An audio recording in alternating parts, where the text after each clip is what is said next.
दरअसल उत्तर प्रदेश में विधानसभा की 10 सीटों पर उपचुनाव होने हैं। इसमें 5 सीटें ऐसी हैं जिन पर विधानसभा चुनाव में समाजवादी पार्टी जीती थी, जबकि 3 सीट ऐसी है जिस पर बीजेपी ने जीत हासिल की थी और 2 सीट ऐसी है जो उनके सहयोगी दल आरएलडी और निषाद पार्टी ने जीती थी। अब सबसे पहले समाजवादी पार्टी की जीती हुई सीट्स की बात कर ले। करहल की सीट, वो सीट जहां से अखिलेश यादव ने सीट छोड़ी है, इसलिए करहल की सीट पर उपचुनाव होना है। मिल्कीपुर सीट, ये वो विधानसभा सीट है जो फैसलाबाद लोकसभा क्षेत्र के अंतर्गत आती है, जहां से अवधेश पासी चुनाव जीते थे।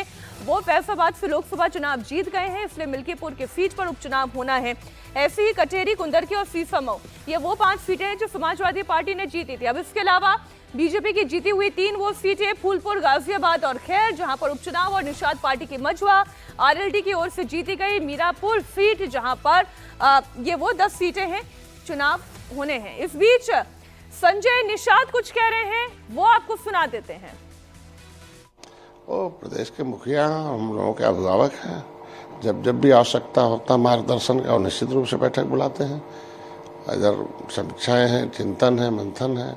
आगे उपचुनाव है 10, उसकी जिम्मेदारी दी गई थी, उस पर कुछ चर्चा होगी और निश्चित रूप से कुछ न कुछ बैठक होती है तो वो गार्जियन स्वरूप है, निश्चित रूप से कुछ न कुछ ऐसा दिशा निर्देश देते हैं जिसमें हम लोग सफलता प्राप्त करें।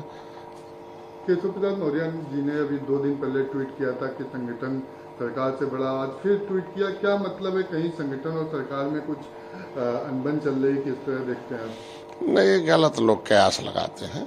ये तो लोकतंत्र का नियम ही है। लोकतंत्र का नियम है कि भाई लोकतंत्र में निचले पावदान पर रहने वाला व्यक्ति सबसे ज़्यादा महत्वपूर्ण होता है, उसे कहते हैं भाग्य विधाता है, और उसको मंदिर में लाने का काम कार्यकर्ता करता है। आज जब वो कार्यकर्ता मंदिर में ला देता है लोकतंत्र के पार्टी में, तो पार्टी सत्ता में आती है, सत्ता सरकार बनाते हैं, तो कार्यकर्ता बड़ा होता है हमेशा सरकार से। ये हमेशा लोकतंत्र का ही परिभाषा रहा है। अगर बड़ा नहीं होता तो कार्यकर्ता ही तो पार्टी है। कार्यकर्ता कहीं अलग थोड़ी है, पार्टी ही कार्यकर्ता है, सरकार ही कार्यकर्ता है। सरकार, कार्यकर्ता, पार्टी सब एक दूसरे के पूरक हैं, उसको अलग अलग नहीं देखा जाना चाहिए।